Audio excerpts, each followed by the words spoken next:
I went for a ride up Broughton Street last weekend to see what the fuss was about, see what the quality of the road's like and what the loss of car parking is going to look like. First thing I noticed was the surface of the street is a shocker. It's pretty unpleasant to ride along here, half in and half out of the parking lane. Not getting a lot of clearance from some of these drivers. You've got trees sticking out, you've got these concrete islands that are a hazard to get through. Not a good place to be riding, particularly for school kids and people like that. So I can definitely see the benefits of a properly separated path here. This doesn't irk me, but I'm a 50-year-old bloke that's been riding for years and driving for over 30 years as well. Question is, how do we get novice cyclists out on the roads? And this is not something I think a novice or kids would be comfortable with. So we're coming up to Gip Street at the lights, and the loss of parking is going to be just through these lights on the right hand side. And the thing that surprised me is there's actually no parking bays marked. It's simply a two-lane street, and you can park there if you want, or not. So it's only a short section here. You can see there's very few cars parked on the left. It's actually a park on the right, so yes, there's no houses there. There's no need for resident parking there. Loss of parking seems to be a pretty short section. You can see here there's plenty of empty car spaces on the left-hand side. Now, of course, this is just a one-off data point.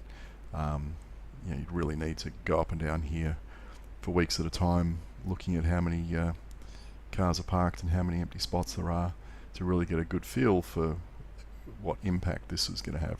So here we go, we've got the school up here on the right, and I'm going to do a U-E here, and let's go back and have a look. The overbridge over Parramatta Road's just ahead of us, as well as Harry's Cafe to Wheels if you feel like a pie.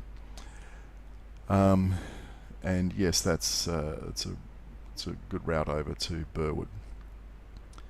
So we can see here, like I said, it's all detached housing. You can see there's just about every house has got a driveway. I had a look, some of them could easily park 2 vehicles in there. Now here we come up to the intersection of Park Road. You can see there's actually no marked parking on the road here. In fact, I think a lot of people probably don't realise they can park along here. And the bike lane would spear off to the left along here, so it wouldn't actually take up parking all the way to the lights. And then we've got Queen Elizabeth Park on the left-hand side here, and you can see, there is a difference here where the council has narrowed this to 1 lane by the looks of things, and put parking in here on the left.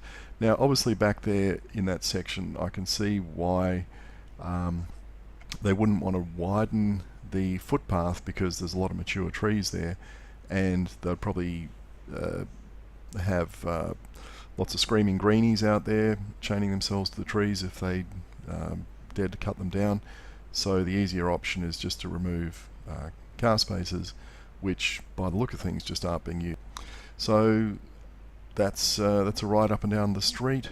I suggest everyone else who's got an interest in it goes and does the same. Actually have a look for yourself.